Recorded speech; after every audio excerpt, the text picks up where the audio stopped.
Bien, vamos a iniciar la unidad 3, lleva por nombre potencia. Cuando nosotros tenemos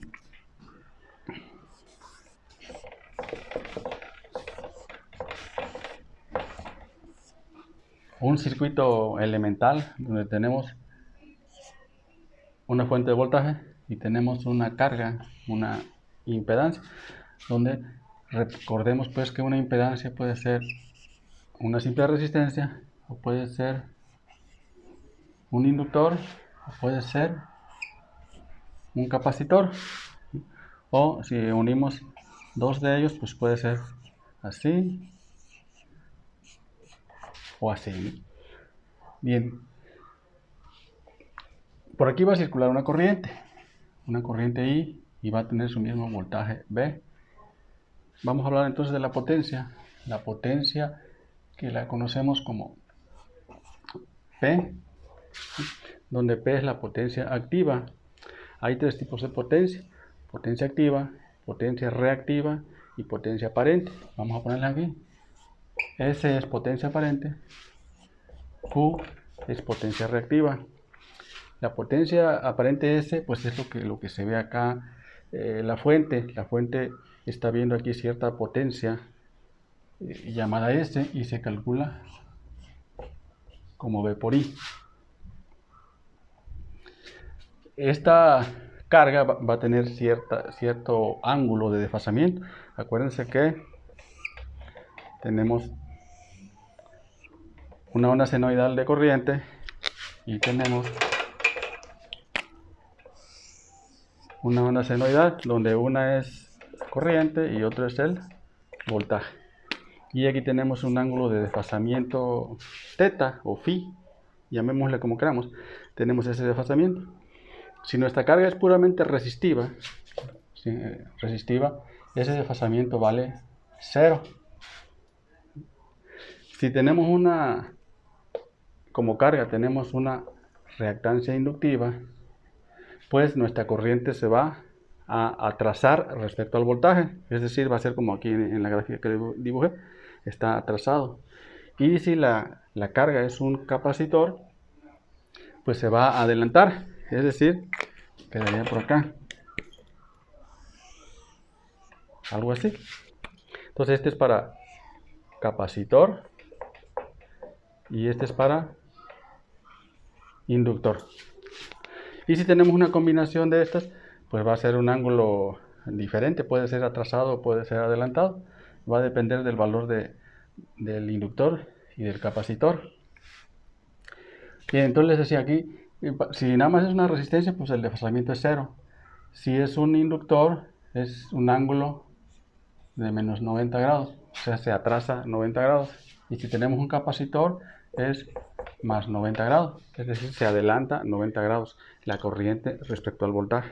Entonces es muy importante este ángulo de desfasamiento, de tal manera que la fórmula para la potencia P nos quedaría como V por I por el coseno de ese ángulo, vamos a llamarle phi, y Q vendría siendo V por I por el seno de phi. Bien, estas tres potencias se representan en un triángulo rectángulo, que se dibuja de la siguiente manera.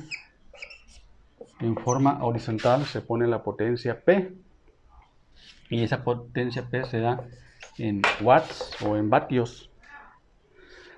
A 90 grados, que podría ser hacia abajo o hacia arriba, dependiendo si la carga es capacitiva o inductiva, pues vamos a tener Q.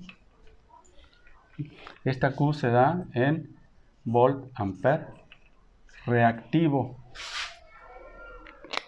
Y uniendo los dos tendríamos la potencia aparente S, y aquí quedaría el ángulo phi. ¿Correcto? Bien, veamos entonces este triángulo y aprendámoslo. Las unidades para S son volt ampere. Entonces este es volt ampere, es la potencia aparente. Por ejemplo, cuando vemos en la calle o en los postes de distribución eléctrica, vemos un transformador, alcanzaremos a ver que marca cierta potencia. Es decir, tienes tu transformador y te marca 150 kVA. 150 kVA, es decir, volt ampere multiplicado por 1000, que son miles de amperes. Pero marca volt ampere. La potencia aparente se da en volt ampere, o cuando es muy grande pues se da en kVA, kilovolt ampere, pero me indica la potencia aparente. O sea, aparentemente ese transformador te da esa potencia, que si observan de nuestro triángulo viene siendo la hipotenusa, es decir, el lado más grande. Pero dependiendo del ángulo de desfasamiento, pues esta puede bajar. Si tuviéramos un ángulo de desfasamiento más pequeño, otro ángulo Φ1, pues esta Q ahora es más pequeña. Entonces, ¿qué nos conviene más? Ahora vamos a analizar. Entonces tenemos tres tipos de potencias: potencia activa o potencia real. Esta es la activa o potencia real. Esta es la aparente. Y esta es la reactiva. La potencia aparente es la que aparenta tener el transformador o cualquier equipo eléctrico. La potencia activa o real es la que realmente consume nuestro transformador. Y la potencia reactiva es la potencia que no se consume, es decir, que se devuelve. O sea, aquí viene una corriente, aquí hay una potencia P, pero también hay una potencia Q y hay una potencia S. Entonces P es la que se consume y Q es la que no se consume. Al no consumirme, pues se regresa a través de los conductores, se regresa hacia la fuente y eso le causa problemas a la fuente, porque te está entregando cierta energía y tú se la regresas. Entonces circula doble corriente por los conductores y por lo tanto, al aumentar la corriente en un conductor, pues hay que aumentar el calibre y eso aumenta el costo de los conductores.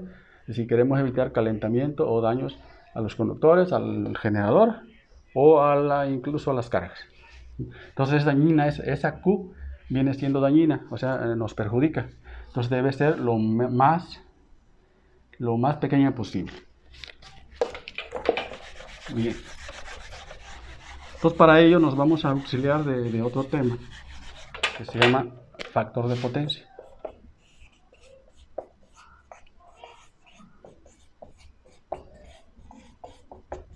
Factor de potencia que se define como factor de potencia es igual al coseno de phi. O sea, el coseno de este ángulo que está formado entre S y P, el coseno de ese ángulo, así se define el factor de potencia. Y el factor de potencia es una forma de medir qué tan eficiente es nuestro sistema eléctrico. Es decir, que entre más pequeño sea phi, más eficiente es, porque tenemos menos Q reactiva. Lo ideal sería que fuera lo suficientemente pequeño, o sea que tienda a 0, porque acuérdense que el coseno de 0 es igual a 1, y entonces la potencia P pues nos quedaría B por I por el coseno de 0, que es 1, o sea nada más nos quedaría B por I, es decir, S sería igual a P, y es lo ideal, o sea que no tengamos Q. Bien. Entonces decía factor de potencia. ¿Cómo obtenemos el factor de potencia? Pues por la definición de coseno de teta o coseno de phi. En este caso, pues vamos, que es un triángulo rectángulo. ¿Cómo podemos obtener el coseno de phi? Pues es coseno de phi igual a P entre S. Ahí está, simple aplicación. Esto sale de que según la proyección, P es igual a S por el coseno de phi. Entonces de ahí despejamos S, despejamos coseno de phi y me queda P entre S. Bien. En un ejemplo posterior resolveremos un ejemplo sobre esto. Gracias.